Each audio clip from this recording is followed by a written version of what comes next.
L'occupation persistante des espaces publics par les marchés de rue, ainsi que par les vendeurs ambulants et autres acteurs informels, comme les photographes errants ou mobiles, soulève de nombreuses questions concernant la gestion urbaine.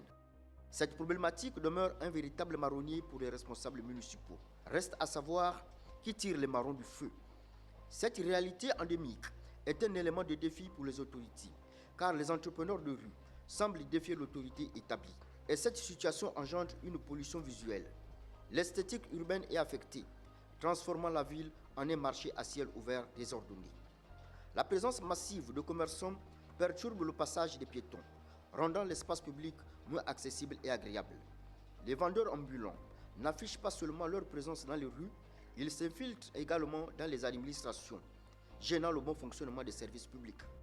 Ce phénomène donne l'impression d'une sorte d'anarchie où les règles établies ne sont pas respectées. L'image des jeunes vendeurs de chaussettes soulève des interrogations éthiques sur leurs conditions de travail et les réseaux qui pourraient les exploiter. Qui se cache derrière ce système?